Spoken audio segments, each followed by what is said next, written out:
नमस्कार दोस्तों, स्वागत है आप सभी का आपके अपने YouTube चैनल श्याम जी के जीएस पॉइंट यूट्यूब चैनल पर। साथियों, आज की इस वीडियो में एसएससी जीडी भर्ती परीक्षा 2024 में पूछे जाने वाले जीके जीएस की अति महत्वपूर्ण 50 प्रश्नों का प्रैक्टिस सेट लेकर के प्यारे साथियों, मैं आपको जो जीके जीएस के इस वीडियो में पेश करा रहा हूँ, जो एसएससी ने अपनी विभिन्न प्रतियोगी परीक्षा में प्रश्न पूछे हैं वही मैं आपको करा रहा हूँ। ये वो प्रश्न जो आपको आने वाले समय में एसएसजीडी की भर्ती परीक्षा में पूछे जा सकते हैं, क्योंकि अगर आपने प्रीवियस ईयर सारे प्रश्न लगा लिए तो निश्चित है आपका एसएसजीडी में इस बार कोई भी प्रश्न गलत नहीं होगा।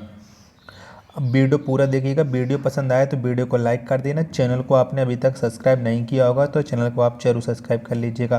प्रैक्टिस सेट को पूरा करने के बाद आपको कमेंट बॉक्स में बताना है कि आपने हमारे इस प्रैक्टिस सेट में कितने प्रश्न सही किए और ये प्रैक्टिस सेट आपको कैसा लगा। और इस वीडियो को पूरा देखने के बाद इसे आप अपने सभी दोस्तों के पास जरूर शेयर कर देना जो भी एसएससी भर्ती परीक्षा 2024 की तैयारी कर रहे हैं और इस बार वो एसएससी जीडी में सिलेक्शन लेने की पूरी कोशिश में लगी हुई है। सिलेक्शन आपको जब भी मिलेगा जब आप लगातार प्रीवियस ईयर प्रश्न देखते रहोगे। आपको हमारे यूट्यूब चैनल पर प्रीवियस ईयर प्रश्न लगातार कराए जा रहे हैं। तो पहला प्रश्न आपके सामने कि नॉर्मन ई बोरलॉग किस देश के निवासी थे? तो कौन से देश के निवासी थे नॉर्मन ई बोरलॉग? तो ये थे यूएसए के। कहाँ के? यूएसए के निवासी थे। पहला का right answer option number D हो जाएगा। प्रश्न संख्या 2 है आपके सामने कि गेहूं में रस्ट रोग किसके कारण से होता है? तो किसके कारण होता है गेहूं में रस्ट रोग? तो ये होता है कवक के कारण। किसके? कवक के कारण।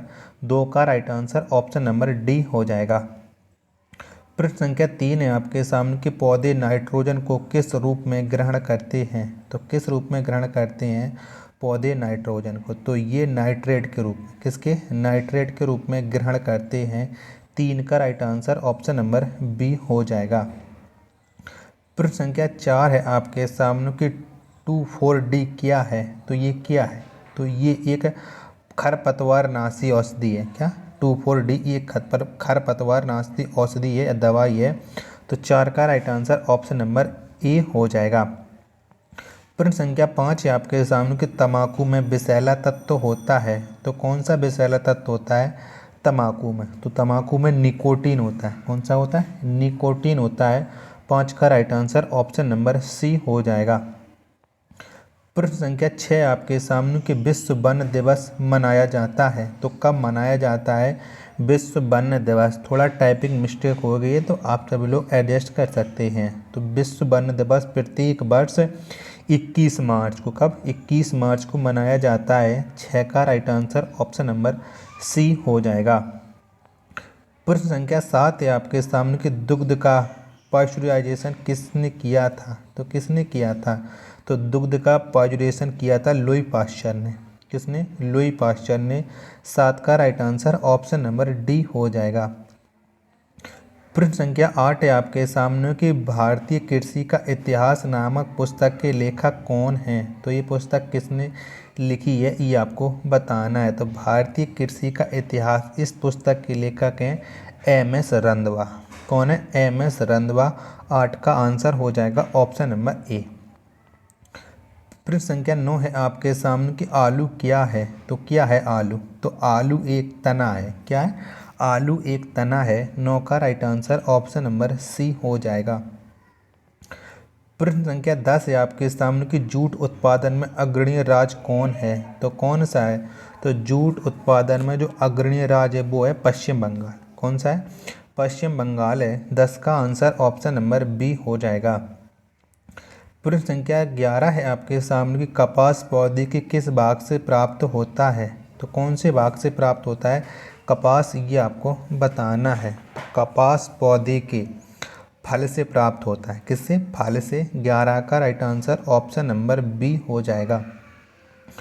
प्रश्न संख्या 12 है आपके सामने कि पौधे के विकास के लिए कितने आवश्यक तत्वों की आवश्यकता होती है? तो कितने की होती है? तो पौधे के विकास के लिए 16 आवश्यक तत्वों की आवश्यकता होती है। कितने की होती है? 16 की होती है। 12 का आंसर ऑप्शन नंबर बी हो जाएगा। प्रश्न संख्या 17 है आपके सामने कि आलू में ब्लैक हार्ट रोग का कारण है तो क्या है? तो आलू में जो ब्लैक हार्ट रोग होता है, यानी जो आलू अंदर से काला पड़ जाता है, वो होता है ऑक्सीजन की कमी के कारण। किसके? ऑक्सीजन की कमी के कारण। 13 का right answer option number D हो जाएगा। प्रश्न संख्या 14 है आपके सामने कि पूसा 444 किसकी एक प्रजाति है? तो किसकी एक प्रजाति है? तो पूसा 444 ये बाजरा की प्रजाति है। किसकी है? बाजरा की है। 14 का right answer option number B हो जाएगा। प्रश्न संख्या 15 है आपके सामने कि राष्ट्रीय डेयरी विकास बोर्ड की स्थापना कब हुई? तो कब हुई थी? तो राष्ट्रीय डेयरी विकास बोर्ड, इसकी स्थापना हुई थी 1965 में। कब? 1965 में। 15 का right answer option number A हो जाएगा। प्रश्न संख्या 16 है आपके सामने कि राष्ट्रीय डेयरी अनुसंधान केंद्र कहाँ है? तो कहाँ पर है? तो राष्ट्रीय डेयरी अनुसंधान केंद्र ये है करनाल में। कहाँ पर है? करनाल, हरियाणा में। 16 का आंसर ऑप्शन नंबर बी हो जाएगा। प्रश्न संख्या 17 है आपके सामने कि बोरलोग पुरस्कार किस क्षेत्र में दिया जाता है? तो कौन से क्षेत्र में दिया जाता है बोरलोग पुरस्कार? तो ये कृषि के क्षेत्र में। किसके? कृषि के क्षेत्र में बोरलोग पुरस्कार दिया जाता है। 17 का आंसर ऑप्शन नंबर डी हो जाएगा। प्रश्न संख्या 18 है आपके सामने कि श्वेत क्रांति का जनक किसे माना जाता है? तो किसको माना जाता है श्वेत क्रांति का जनक? तो ये वर्गीज कुरियन को। किसे? वर्गीज कुरियन को श्वेत क्रांति का जनक माना जाता है। 18 का आंसर ऑप्शन नंबर बी हो जाएगा।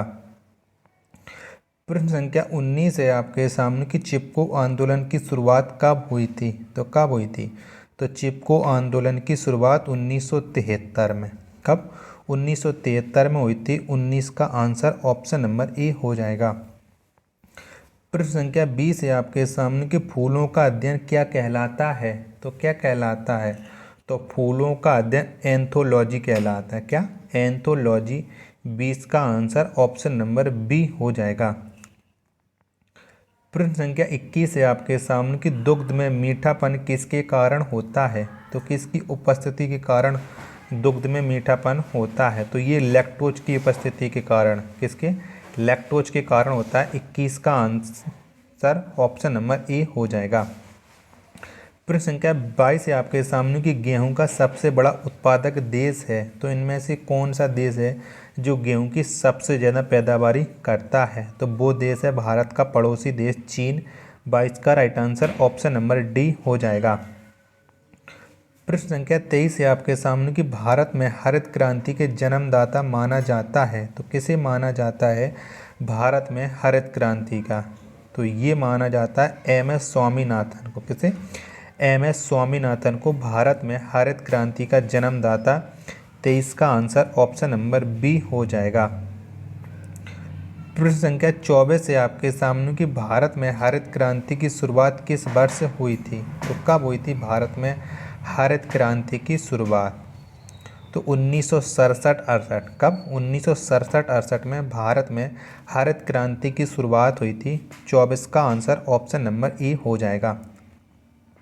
प्रश्न संख्या 25 है आपके सामने कि हरित क्रांति के जनक देश है? तो कौन सा देश है जहाँ पर हरित क्रांति का जन्म हुआ था? तो वो देश है फिलीपींस। कौन सा है? फिलीपींस।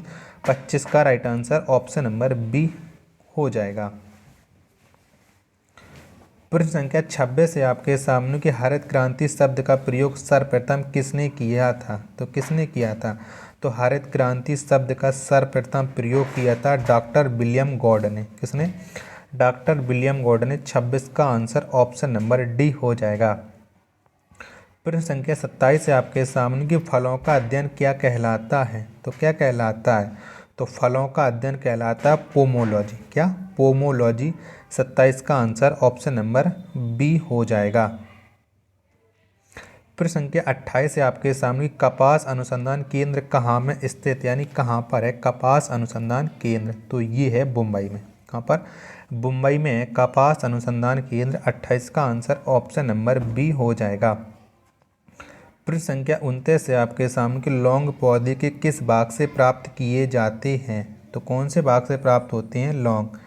तो लौंग पौधे के पुष्प कलिका से। किससे? पुष्प कलिका से। 29 का आंसर ऑप्शन नंबर डी हो जाएगा।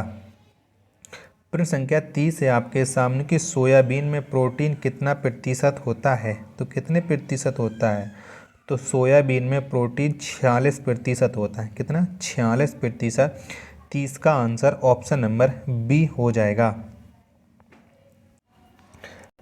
प्रश्न संख्या 31 है आपके सामने कि अंतर्राष्ट्रीय चावल अनुसंधान केंद्र कहाँ है। तो कहाँ पर है? तो अंतर्राष्ट्रीय चावल अनुसंधान केंद्र ये है मनीला में। कहाँ पर है? मनीला।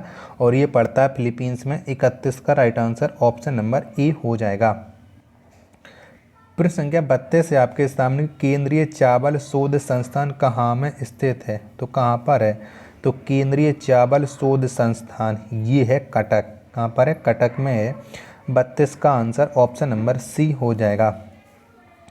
प्रश्न संख्या 33 है आपके सामने कि टिक्का रोग का संबंध किस फसल से है। तो कौन सी फसल में ये टिक्का रोग होता है ये आपको बताना है। तो इसका जो संबंध है वो है मूंगफली से। किससे?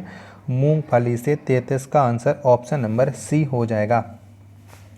प्रश्न संख्या 34 है आपके सामने कि थीन तत्व किस में पाया जाता है। तो किस में पाया जाता है?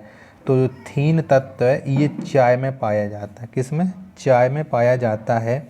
34 का आंसर ऑप्शन नंबर ए हो जाएगा। प्रश्न संख्या 35 है आपके सामने कि चाय बोर्ड कहाँ में स्थापित किया गया है। तो कहाँ पर स्थापित है चाय बोर्ड? तो ये कोलकाता में। कहाँ पर? कोलकाता में है चाय बोर्ड। 35 का आंसर ऑप्शन नंबर बी हो जाएगा। प्रश्न संख्या 36 है आपके सामने कि रेशम के कीड़े कोकून अपना भोजन किससे प्राप्त करते हैं। तो किससे प्राप्त करते हैं? रेशम के जो कीड़े होते हैं वो अपना भोजन। तो रेशम के कीड़े अपना भोजन शहतूत की पत्ती से। इससे शहतूत की पत्ती से। तो 46 का आंसर ऑप्शन नंबर ए हो जाएगा। अगला प्रश्न प्रश्न संख्या 37 है आपके सामने कि गोल्डन फाइबर के नाम से किसे जाना जाता है। तो किसको जाना जाता है? तो गोल्डन फाइबर के नाम से जूट को जाना जाता है। किसको? जूट को। 37 का आंसर ऑप्शन नंबर बी हो जाएगा। प्रश्न संख्या 38 है आपके सामने कि दालचीनी पौधे के किस भाग से प्राप्त होता है। तो कौन से भाग से प्राप्त होती है दालचीनी? तो ये पौधे की छाल से। किससे? छाल से प्राप्त होती है दालचीनी। 38 का आंसर ऑप्शन नंबर डी हो जाएगा। प्रश्न संख्या 39 है आपके सामने कि दूध का रंग सफ़ेद किसके कारण होता है। तो किसके कारण होता है? तो जो दूध का रंग सफ़ेद होता है ये केसीन के कारण होता है। क्या? केसीन के कारण। तो 39 का आंसर ऑप्शन नंबर बी हो जाएगा। प्रश्न संख्या 40 है आपके सामने कि टमाटर का रंग लाल किसके कारण से होता है। तो किसकी उपस्थिति के कारण होता है? तो टमाटर का जो लाल रंग होता है ये लाइकोपीन के कारण होता है। किसके? लाइकोपीन के कारण। 40 का आंसर ऑप्शन नंबर बी हो जाएगा।